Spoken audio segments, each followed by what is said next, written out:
검찰은 김용현의 공소장을 발표하면서 윤석열이 내란의 우두머리라는 명백한 증거들을 발표했습니다. 검찰은 윤석열이 명확히 발포 지시를 했다고 발표하였습니다. 또한 검찰은 윤석열과 김용현의 지시가 담긴 메모들을 확보했으며 체포조들의 단톡방을 공개하였는데 이재명, 우원식, 한동훈을 체포하라는 지시와 시민들에 막혀 체포작전 수행이 어려웠다는 내용들이 들어있습니다. 오늘 아침 김어준이 뉴스공장에서 검찰의 발표 내용을 상세하게 공개하였습니다. 관련 영상 보시겠습니다. 이 보도자료가 검찰이 내는 보도자료 참 많이 왔는데 좀 이례적인 면이 있습니다.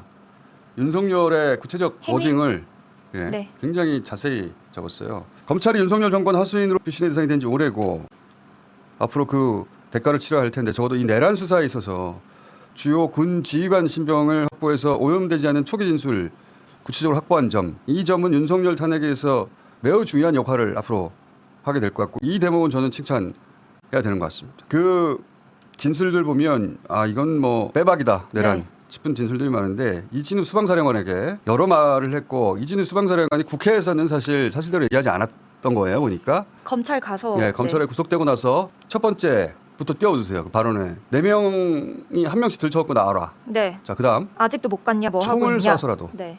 총을 쏴서라도 그 전두환조차 발포 명령을 끝내 공식 확인하지 못하고 저세상으로 보낼 수밖에 없었는데 윤석열의 발포 지시는 확인이 된 거예요. 더군다나 수방사령관이 이 사태 직후에 직접 진술한 내용이란 말이죠. 외신도 이 점을 크게 보도합니다. BBC 같은 경우 딱 잘라 이 대목을 크게 보도해요. 자, 굉장히 중요한 대목입니다. 만약에 저 말을 듣고 현장에서 누군가 한 발이라도 총을 쐈어봐요.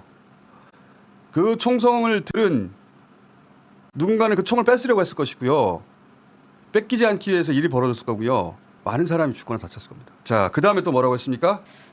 이거는 그 수사 결과 보도 자료에 따르면 오른쪽 위에 시간이 있잖아요. 그 국회에서 계엄 해제 요구안이 가결된 이후입니다. 그 이후에도 이제 대통령이 전화를 해서 그러니까 내가 계엄 선포하기 전에 병력 움직여야 한다고 했는데 다들 반대했다. 해제됐다 하더라도 내가 2번, 3번 계엄령 선포하면 되는 거니까 계속 진행해. 이게 국회에서 계엄 해제 요구안이 가결된 이후입니다.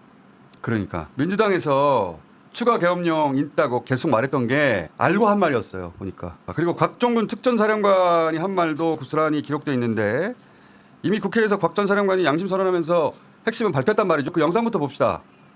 대통령께서 비화폰으로 제게 직접 전화를 하셨습니다. 의결 정족수가 아직 안 채워진 것 같다. 빨리 문을 부수고 들어가서 안에 있는 인원들을 끄집어내라. 자, 여기에 추가됐던 말이 있더라고요. 띄워봐 주세요. 자, 문짝을 도끼로 부수고서라도 이런 말을 했다고 하고 그 외에 조지호 경찰청장에게도 국회에 들어가는 이거는 아예 국회 진입을 막는 거죠. 네. 들어가는 국회의원 다 체포해라. 저 두 사령관한테는 들어간 사람들 끌어내라는 지시고요. 조 전 경찰청장한테는 들어가는 국회의원들을 체포해라. 국회 들어가려는 국회의원들 다 체포해라. 네, 포고령 위반이다. 잡아들여라. 그러니까 한 사람이 아니라 여러 사람에게 지금 국회 계엄 해제를 막으려는 지시를 했고 그 사람들이 전부 관련 진술을 한 거예요. 근데 도대체 안기령 앵커는 어떻게 들어간 겁니까? 경찰들한테 소리 계속 질러서. 자, 여기에 근데 예. 그 수사자료 보도자료에 있어요. 이 국회 출입을 금지시켰는데 출입증 소지자만 일시 출입 허용이라고 되어 있거든요. 제가 이때 들어갈 수 있었던 것 같아요. 처음에는 막혔거든요. 아하. 그리고 그 윤석열의 지시를 받은 김용현이 당시 국방장관으로서 지시한 만들도 고스란히 남아 있어요. 자, 김용현이 윤석열의 지시받은 김용현이 국방장관으로서 지시한 만들도 구체적으로 있습니다. 김용현이 곽정근 사령관한테 전 사령관한테 150명 안 되도록 막아라. 문 열고 들어가서 데리고 나와라 이런 지시했다는 것이고 그리고 이진우 전 수방사령관에게는 왜 안 되냐 왜 못 들어가냐 이런 이야기가 있었다는 것이고 계엄 해제 의결을 저지하라고 했다는 것이고 그리고 박한수는 이제 계엄 사령관입니다. 박한수를 계엄 사령관을 통해서 본인이 경찰에게 직접 지휘권은 없으니까 국방장관으로서 계엄 사령관을 통해서 경찰에게 국회 출입을 차단해라.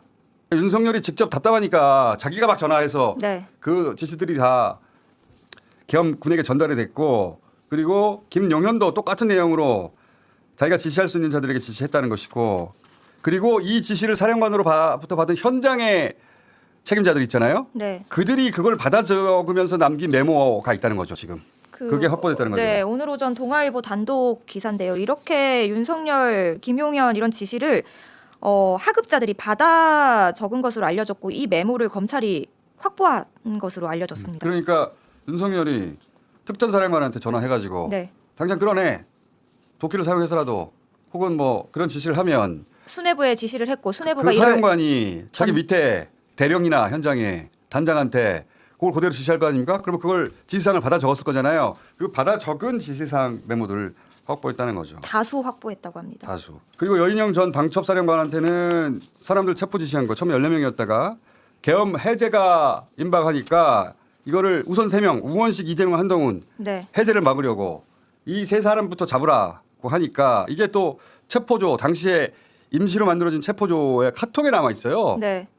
그 카톡도 봅시다. 카톡의 내용입니다. 네. 기존에 부여된 구금 인원 전면 취소하고 모든 팀은 이재명, 우원식, 한동훈을 체포하여 구금 시설로 이동한다. 그리고 포승줄 및 수갑 이용. 근데 이제 자기들끼리 카톡을 보면 시인파가 많습니다. 그러니까 이 지휘 계통을 통해 내려온 군인들이나 경찰보다 여의도로 달려갔던 시민들이 더 많았던 거예요. 더 빠르고. 그게 계엄을 막을 수 있었던 겁니다. 기적적으로.